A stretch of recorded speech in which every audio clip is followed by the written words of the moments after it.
ನೇರ ದಿಟ್ಟ ನಿರಂತರ ಸುದ್ದಿಗಳಿಗಾಗಿ ವೀಕ್ಷಿಸಿ KS news TV Kannada. Vijayanagara ಜಿಲ್ಲೆ ಹರಪನಹಳ್ಳಿ ತಾಲ್ಲೂಕಿನ ಅರಸೀಕೆರೆ ಗ್ರಾಮ ಪಂಚಾಯಿತಿಯಲ್ಲಿ ಗ್ರಾಮ ಪಂಚಾಯಿತಿ ಅಧ್ಯಕ್ಷೆ ಪಿ. ಕೆಂಚಮ್ಮ ಅಧ್ಯಕ್ಷತೆಯಲ್ಲಿ ವಿಶೇಷ ಗ್ರಾಮ ಸಭೆ ನಡೆಸಲಾಯಿತು. ಮಹಾತ್ಮ ಗಾಂಧಿ ರಾಷ್ಟ್ರೀಯೋದ್ಯೋಗ ಖಾತ್ರಿ ಯೋಜನೆಯಡಿಯಲ್ಲಿ 2026ರಿಂದ 27ನೇ ಸಾಲಿನ ಕ್ರಿಯಾ ಯೋಜನೆ ತಯಾರಿಸಲಾಯಿತು.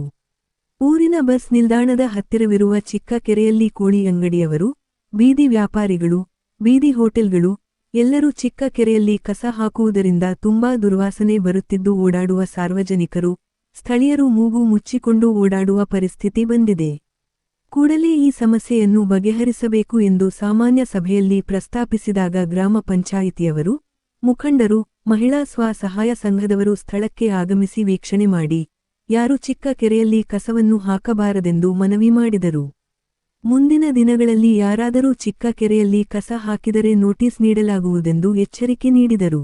ಊರಿನ ಗ್ರಾಮಸ್ಥರಾದ ಹುಲುಗಪ್ಪ ಮಾತನಾಡಿ, ಹಿಂದಿನ ಪಿಡಿಒ ಅಂಜಿನಪ್ಪ ಸಾರ್ವಜನಿಕ ಸ್ಥಳಗಳ ಅಂಗಡಿಗಳಿಗೆ ಹಾಗೂ ಕೆರೆ ಒತ್ತುವರಿ ಮಾಡಿದವರಿಗೆ ಲಕ್ಷಾಂತರ ರೂಪಾಯಿ ಹಣ ಪಡೆದು ಈ ಸ್ವತ್ತು ನೀಡಿದ್ದಾರೆ. ಇದರ ಬಗ್ಗೆ ಜಿಲ್ಲಾಧಿಕಾರಿಗಳಿಗೆ ದೂರು ನೀಡಿದರೂ ಯಾವುದೇ ಕ್ರಮ ತೆಗೆದುಕೊಂಡಿಲ್ಲ. ಅಂಜಿನಪ್ಪ ಊರಿನ ಯಾವುದೇ ಅಭಿವೃದ್ಧಿ ಕೆಲಸ ಮಾಡಿಲ್ಲ ಎಂದು ಆಪಾದಿಸಿದರು. ಪಿಡಿಒ ಮಾರುತಿ ಮಾತನಾಡಿ, ಈ ಗ್ರಾಮ ಪಂಚಾಯಿತಿಗೆ ಹೊಸದಾಗಿ ಬಂದಿದ್ದೇನೆ. ಮುಂದಿನ ದಿನಗಳಲ್ಲಿ ಹಂತ ಹಂತವಾಗಿ ಬಗೆಹರಿಸುತ್ತೇನೆ. ಚಿಕ್ಕ ಕೆರೆಯ ಸಮಸ್ಯೆಯನ್ನು ಕೂಡಲೇ ಬಗೆಹರಿಸುತ್ತೇನೆ ಎಂದು ಹೇಳಿದರು. ಈ ಸಂದರ್ಭದಲ್ಲಿ ಗ್ರಾಮ ಪಂಚಾಯಿತಿ ಸದಸ್ಯರಾದ K. Anandappa, K. Mahantesh, Farzana Banu, PDO Maruti, Vishala, ಮುಖಂಡರಾದ ಪಿ. ಹಾಲೇಶ್, ಸಲಾಂ ಸಾಹೇಬ್, ಹುಲುಗಪ್ಪ, ಹೆಚ್.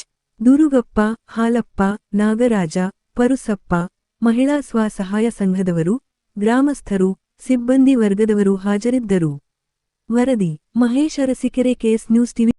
ಅರಸೀಕೆರೆ ಹುಲುಗಪ್ಪ ಅಂತೇಳಿ ನಾವು ನಮ್ಮ ಊರಾಗ ಇದು ಪಂಚಾಯತಿ ಪಿಡಿಒ ಮುಂಚಿದ್ದ ಪಿಡಿಒ ನಿಚ್ಚನಹಳ್ಳಿ ಪಿಡಿಒ ಎಲ್ಲ ಇಡೀ ಅರ್ಧ ಊರು ಎಲ್ಲರಿಗೆ ಖಾಲಿ ಜಾಗ, ಕೆರೆಗೆ ಜಾಗ ಎಲ್ಲದಕ್ಕೂ ಕೊಟ್ಟು ಎಲ್ಲದಕ್ಕೂ ಇದು ಕೊಟ್ಟು 5 ಲಕ್ಷ ಇಸ್ಕೊಂಡು ಇಸತ್ ಕೊಟ್ಟು ಈಗೆಲ್ಲ ಊರಾಗೆಲ್ಲ ಸ್ವಚ್ಛತೆ ಇಲ್ಲಂಗ ಎಲ್ಲ ಏನಿಲ್ಲಂಗ ಮಾಡಿ ಎಲ್ಲ ಅಂಡವರ ಮಾಡಿ ಇಟ್ಟೋಗ್ಯಾನ ಸರ್. ಅರ್ಧ ಊರು ಮಾರುಗ್ಯಾನ. ಇದನ್ನ ನಮ್ಮ ತಹಸೀಲ್ದಾರ್ಗಳು, ನಮ್ಮ DC ಸಾಹೇಬರು ಇವ್ರು ಯಾರು ತಲೆನೇ ಕಿಡಿಸ್ಕೊಂಡಲ್ಲ.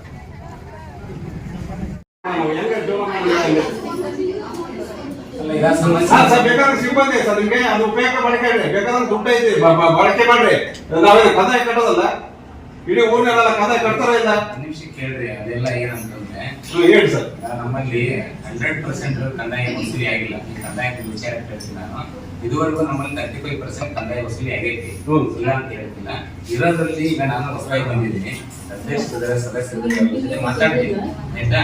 ಯಾವ್ದು ನಿಮಗೆ ಸಮಸ್ಯೆ ಹೇಳಿಲ್ಲ, ಆ ಸಮಸ್ಯೆನ ಹೆಂಗ್ ಸಾಲ್ವ್ ಮಾಡ್ಬೋದು ನಾವು ಪರಿಹಾರ ಕಂಡುಕೊಳ್ಳೋ ಪ್ರಯತ್ನ ಮಾಡ್ತೀವಿ ಆಯ್ತಾ. ಏನು ತಕ್ಷಣ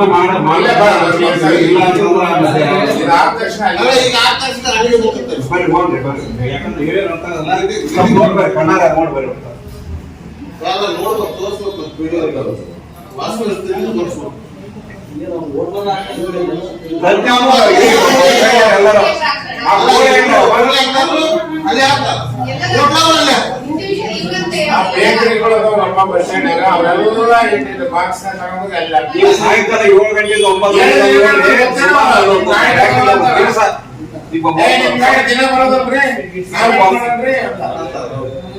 ದಿನ ಗಾಡಿ ಅವ್ರ ಟೈಮಿಗೆ ಹೋಗ್ಬೇಕು.